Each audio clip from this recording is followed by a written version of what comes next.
Welcome to the most straightforward gold farming and gold making guide for Season of Discovery WoW Classic. This is going to be for level 1 through 25, and then some further and additional tips for those players at max level. First off, let's talk about 3 add-ons that are going to be extremely helpful. They're not required, but you may want to grab them. The first one is called Vendor Price. Now, I don't have this one installed because I have another add-on that also does this. It's my UI add-on, Elv UI. But this is a good one to have if you have a different UI. Next is going to be Auctionator. Auctionator is a wonderful all-around auction system add-on. It makes everything streamlined and super easy to understand. Last but not least, we have GatherMate 2 for Classic. You want to make sure you get the Classic one. For gathering professions as you're leveling, this makes life a breeze. So grab those 3 add-ons, don't grab those 3 add-ons, they just make life a little bit easier. While you're leveling, you're going to want to grab skinning, mining, herbalism. You're also going to want to grab fishing.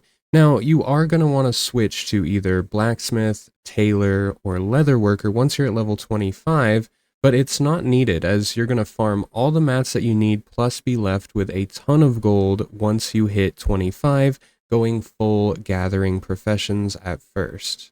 Something solid to understand is that the items you gather from your professions are extremely valuable in Season of Discovery, and that's because of the introduction of the Waylaid supply crates, where medium leather in Classic or Retail would really only be used for those specific people needing them to craft. These days, they're needed by everyone for waylaid supplies, and that's why it's such good gold. While you're leveling and of course gathering, you want to pay attention to the quest items that drop. Now, a lot of this can come from places like the Red Ridge Mountains or other questing zones where things like meat or pelts are used for completing quests. Periodically while leveling, or if already level 25, you want to make sure that you get your fishing skill to an adequate level. Now, you can fish to get gold through just the fish themselves, as people need it for leveling and crafting their cooking profession, but what we're really after are these iron-bound, mithril-bound, and weatherlight trunks. Now, of course, it depends on the level of the area that you're fishing in, but these trunks contain a plethora of trade skill items and BOEs as well. If you're an enchanter, you can of course disenchant the green BOEs or put them on the auction house, but the amount of trade profession things that you get, like medium leather and bolts of cloth, can be really, really lucrative for crafters and people chasing the waylaid supplies rep. It can be extremely valuable to fish up these trunks as well, as they can contain the Journeyman's Backpack. I believe the Weatherlight trunk has a 2% chance, but those backpacks are going between anywhere 20 to 30 gold right now on the auction house, and the one I sold within an hour of posting it. So fishing can be an extremely valuable profession to level. On that note, let's cover some of the best NPCs you can farm for raw gold and items. We're going to go in order of level, and this starts right around level 12 with the Defias Bandits in Westfall. Now, these guys are humanoids, so they're going to be dropping a lot of cloth. They have a great chance at dropping green BOEs and a ton of other crafting mats, as well as just raw silver. Next, we're going over to Loch Modan for the Stone Splinter Bone Snappers. Now, these drop clay talismans and have a good chance as well of dropping green BOEs. These are level 13 to 17 and have a decent raw silver drop as well.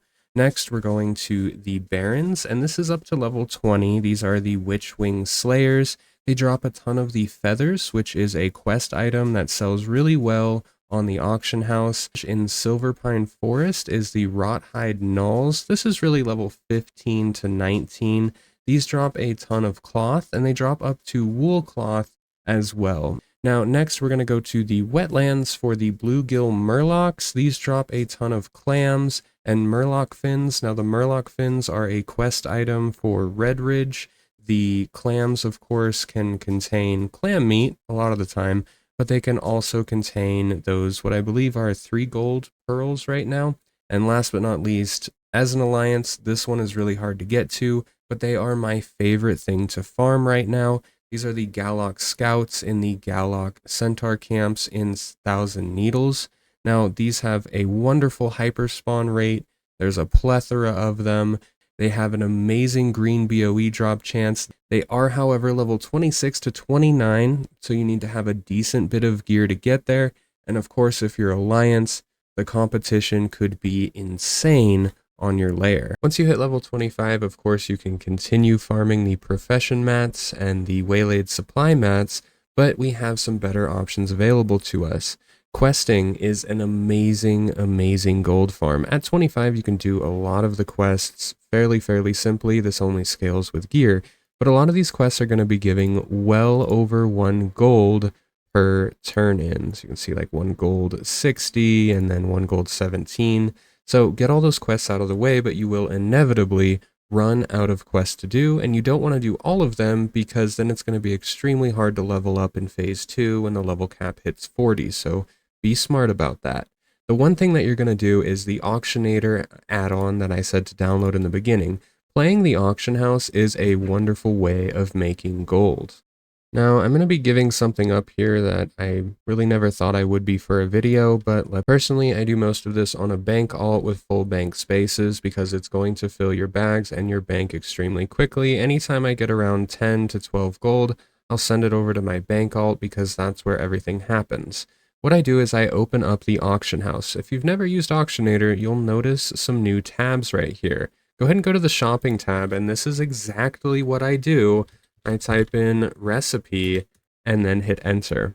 It's going to scan the entire auction house for anything with that in it as the search term, and it's going to pull up all of the recipes. Now, some are going to be more valuable than others, but for some, we can actually take over the market. Now, let's take Swiftness Potion, for example. This is, actually, let's take this one. The Elixir of Coalesced Regret is something that everyone who is crafting their epic needs, and right now it is down to 3 silver to 20 silver. So what I'll do is I'll go in here and then you see 2 gold 49. Everyone is going to need an Elixir of Coalesced Regret. So I'm going to go in and I'm going to buy out every single stack up to the 2 gold and 49. Okay, and you can do this. It doesn't have to be the recipe Elixir of Coalesced Regret. We can refresh it and now see 249 is the lowest price. We're going to come in and list at 1 gold a piece. So the one we bought for 3 silver, we're going to sell that at 1 gold a piece. And yes, they really will sell.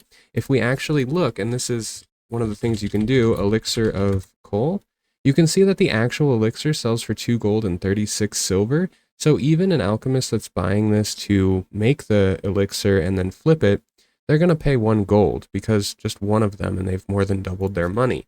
Anyways, if we go back to recipe, we can see that there's some other things. On the right side, we have the available. So we want to find something that has 15 or less available. If we get something that has 4 or less available, there's a much better chance of flipping it. Savory DV Delight, there's 26. It's already too high. The Swiftness Potion would probably be our next target because there's only 12 of them. And we could actually buy this one and just flip it, or buy these 2. But you can see the bottom price is 20 gold. That's never ever going to sell. But if we bought all of these and posted them right at the 1 gold mark, they probably would sell within a day or 2, as long as we don't get undercut. But that's the other thing.